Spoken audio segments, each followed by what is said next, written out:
Ah, welcome back. And don't pretend you don't recognize this moment because you do. You always have. You, the beautiful freak of nature. The one who felt the shift before the room even changed temperature.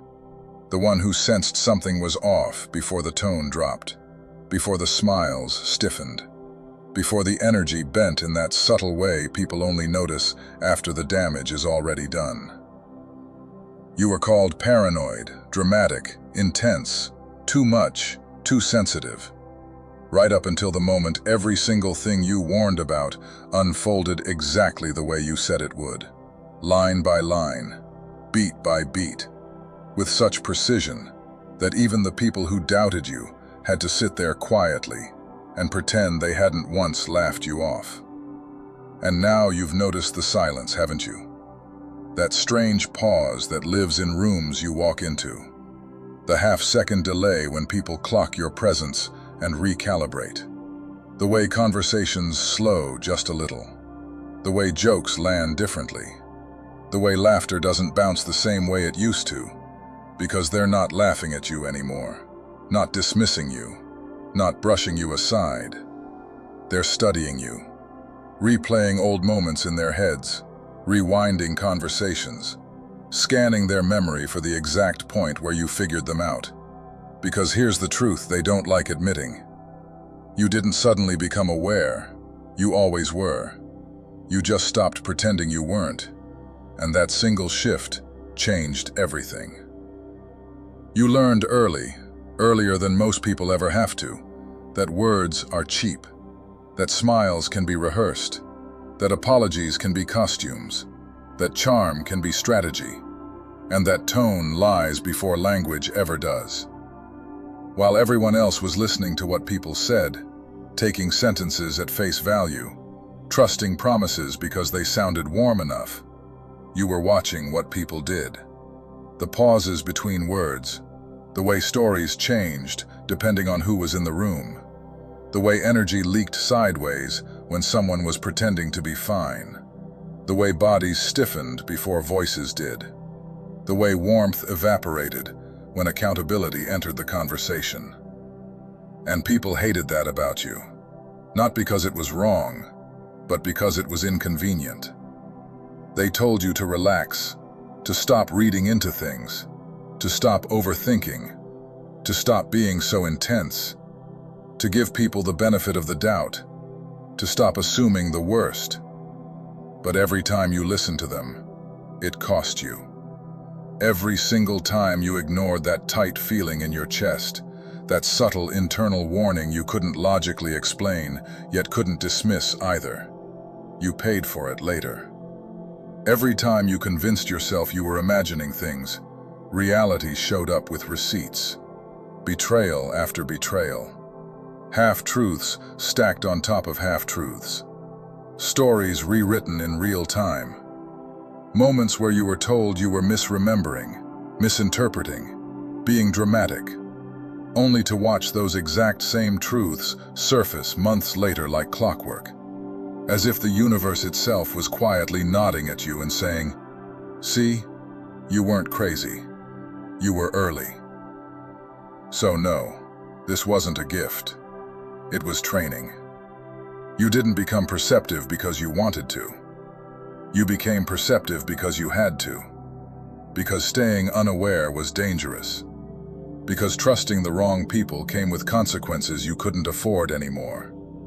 Because the cost of being wrong wasn't embarrassment. It was betrayal, loss, confusion, emotional fallout.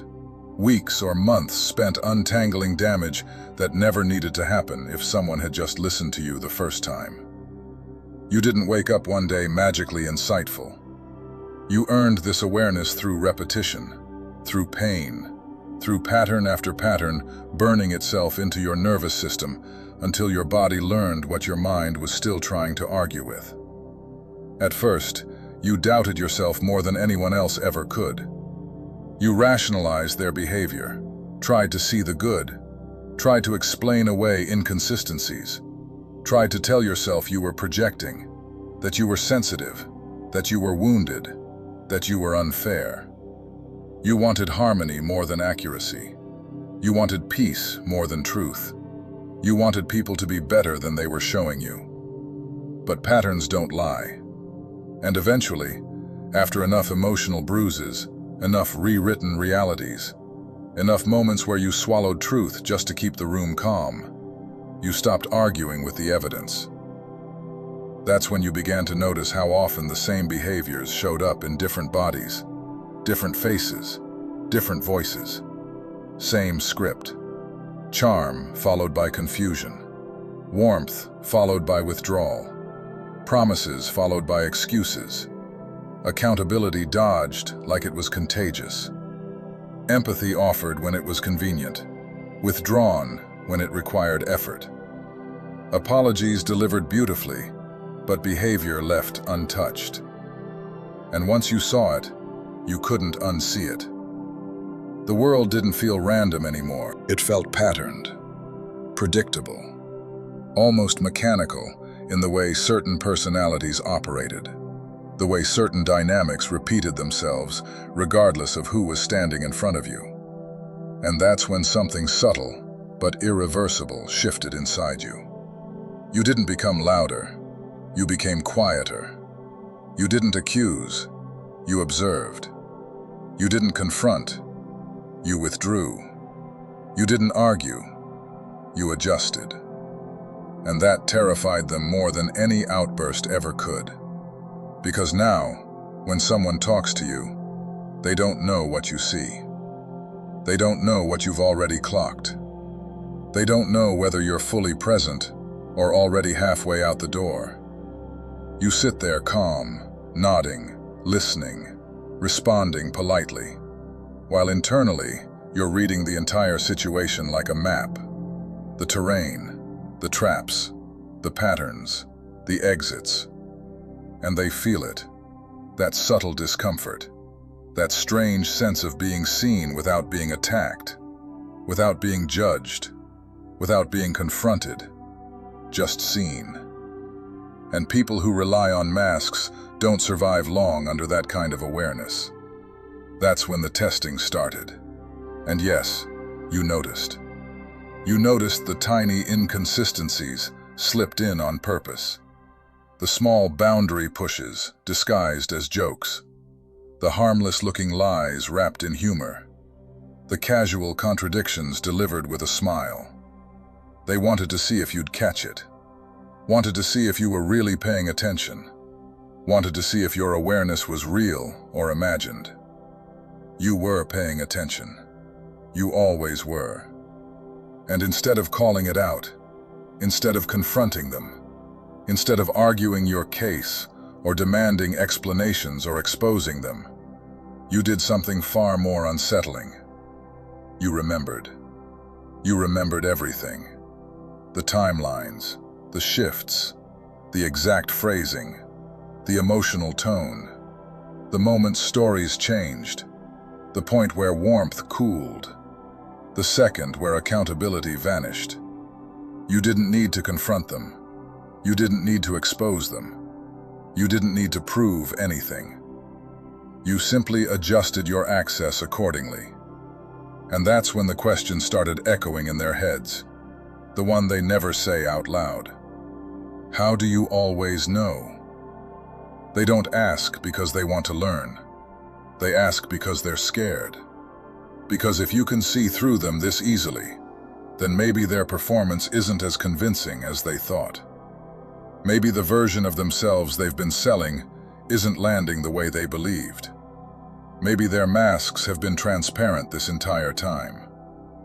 You've noticed how fast people get defensive around you now. How often they explain things you never questioned. How quickly they justify themselves when you're just listening. How frequently they overtalk when you're quiet. How often they assume accusation when you're offering presence. That's not confidence. That's fear. Fear of being exposed without you ever saying a word.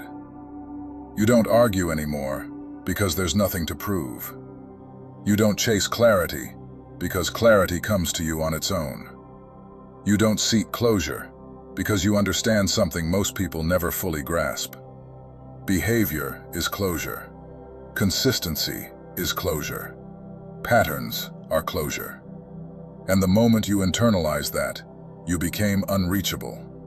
Not cold, not cruel, not bitter, just precise, clean, calibrated. You stopped needing people to explain themselves because their actions already had. You stopped needing apologies because accountability wasn't following them. You stopped needing conversations because conclusions had already formed.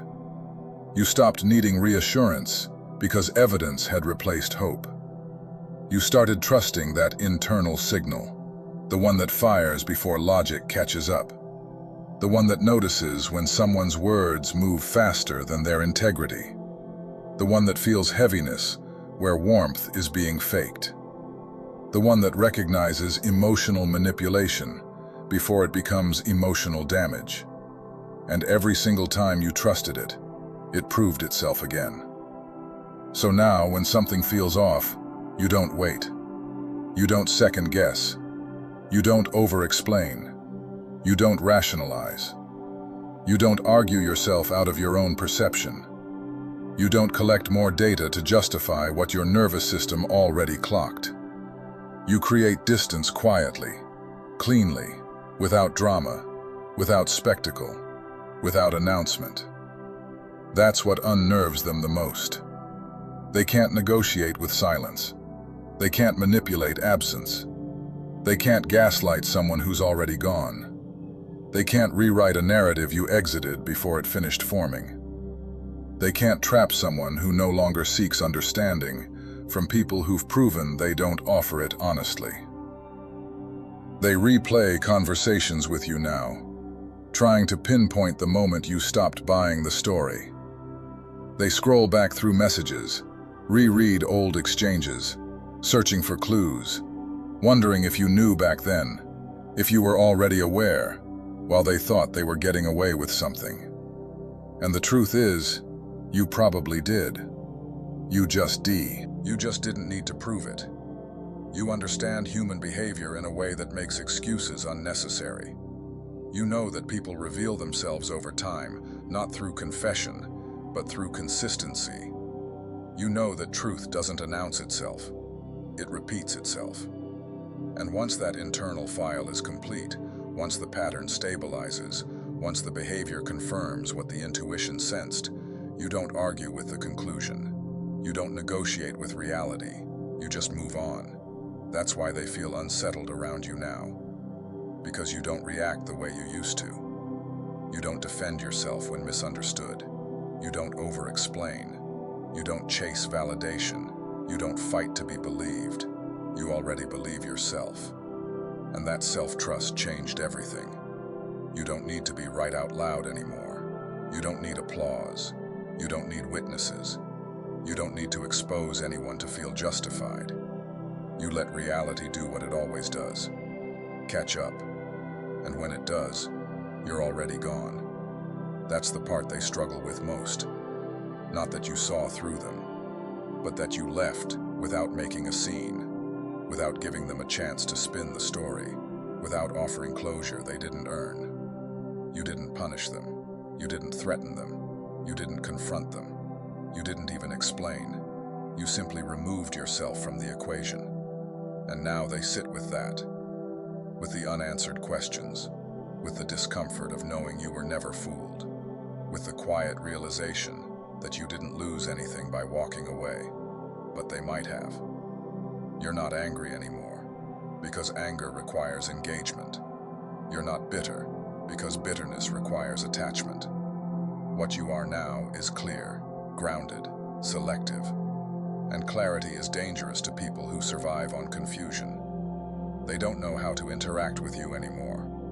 They don't know which version of you they're getting, because the version that tolerated nonsense no longer exists. The version that explained away red flags retired quietly. The version that overextended empathy at the expense of self-respect clocked out permanently. What's left is someone who listens carefully, moves deliberately, and doesn't ignore patterns for the sake of comfort. Someone who knows. And the distance between who you were and who you are now isn't loud. It isn't dramatic. It isn't performative. It's permanent. You didn't become this overnight. You were shaped by every moment you were told to doubt yourself. Every time you swallowed truth to keep peace. Every situation where you were right, but punished for noticing. Every instance where your awareness was framed as a flaw instead of what it really was. Perception sharpened by survival. Those moments didn't break you. They calibrated you. They tuned your nervous system to reality. They taught you what consistency feels like, what integrity sounds like, what manipulation smells like, what emotional safety looks like when it's real and when it's performative. And now you walk through the world with an awareness that doesn't announce itself, but changes everything around it. People feel it. They always have. They just couldn't name it before. They sensed something about you that didn't fit neatly into social scripts. Something that wasn't easily impressed. Something that wasn't easily fooled. Something that didn't collapse under charm or flattery or promises or emotional displays. And now that you've stopped shrinking that awareness to make others comfortable, now that you've stopped gaslighting yourself on behalf of people who never deserved the courtesy, that presence feels even louder in its quietness. While you continue forward steadily, calmly, without explanation, without announcement, without defense, they're still trying to figure out when the shift happened, not realizing it was never sudden. It was always building, layer by layer, pattern by pattern, moment by moment, choice by choice, boundary by boundary. And they're only just beginning to feel the consequences of an awareness you learned to trust long ago. And this is where the story truly turns. Not outward, not loud, not dramatic, but inward, structural, permanent. This is the moment you stop trying to survive people and start choosing yourself without apology, explanation, or negotiation. This is where your awareness stops being a burden and becomes a boundary. This is where your sensitivity stops feeling like vulnerability and starts operating like intelligence. This is where your nervous system finally exhales, not because the world became safer, but because you became safer to yourself. You no longer chase rooms that require you to shrink. You no longer fight dynamics that require you to betray your instincts. You no longer beg for clarity from people who thrive in confusion. You no longer bleed energy into spaces that refuse to meet you with honesty. You no longer contort your truth to preserve access. You no longer trade peace for proximity. You no longer explain yourself to people who have already decided not to understand you. You simply move, quietly, cleanly, intentionally. And the wild thing is, nothing collapses when you do. What collapses is the illusion that you were ever required to carry what was never yours in the first place. You realize you weren't losing people when you walked away. You were losing weight, emotional weight, psychological weight, energetic weight. The kind of weight that made everything harder than it ever needed to be. And suddenly your life feels lighter, not because it's empty, but because it's aligned. Not because you're numb, but because you're regulated. Not because you stopped caring, but because you stopped abandoning yourself to prove you could. You didn't become colder, you became clearer. You didn't become distant, you became grounded. You didn't become closed, you became selective. And that selectiveness isn't fear, it's wisdom, it's discernment, it's earned. It's the quiet intelligence of someone who has seen enough patterns to finally trust their vision. This is where you stop explaining why something hurts and start honoring that it does. This is where you stop negotiating red flags and start responding to them. This is where you stop waiting for closure and start living like clarity is enough. This is where you stop proving and start choosing. This is where you stop leaking and start preserving. This is where you stop surviving and start building. And the truth is, the people who can meet you here won't be confused by your boundaries, won't be threatened by your clarity, won't be unsettled by your calm, won't be destabilized by your self-trust. They'll recognize it. They'll feel safer around it. They'll rise to meet it.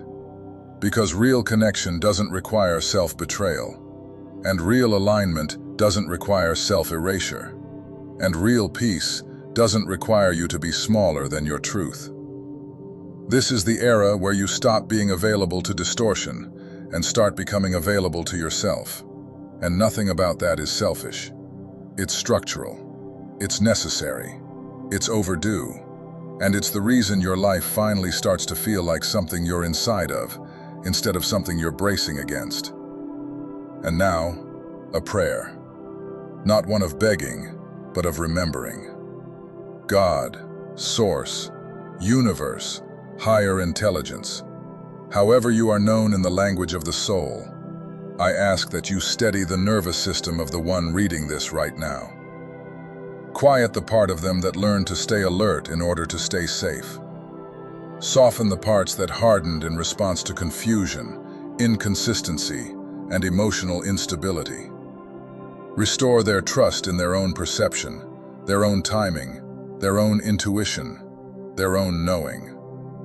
Teach them how to recognize peace without mistaking it for boredom, stability without mistaking it for stagnation, safety without mistaking it for weakness.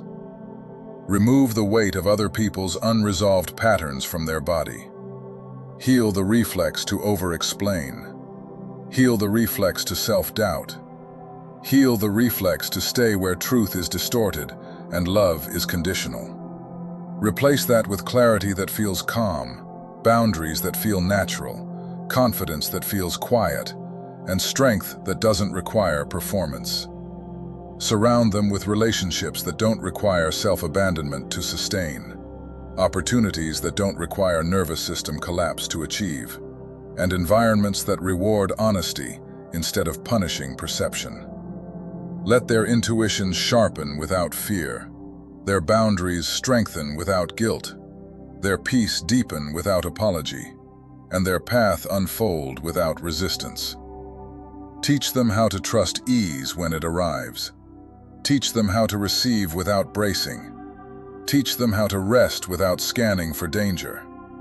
And above all, teach them how to stay loyal to themselves, even when doing so changes everything. Because that loyalty is not loss, it is alignment, and alignment is protection. Amen. Let this be the moment you stop second-guessing your perception and start honoring it. Let this be the moment you stop explaining yourself to people who benefit from misunderstanding you. Let this be the moment you stop leaking energy into rooms that don't deserve your presence and start building a life that does. If you felt seen here, stay connected. Like this. Save this. Share it with someone who needs to hear it, but doesn't yet have the language for what they're experiencing. And most importantly, walk forward today differently. Not louder, not colder, not harder, but clearer, steadier, and more loyal to yourself than you've ever been before. Because the era of surviving people is over. The era of choosing yourself has begun.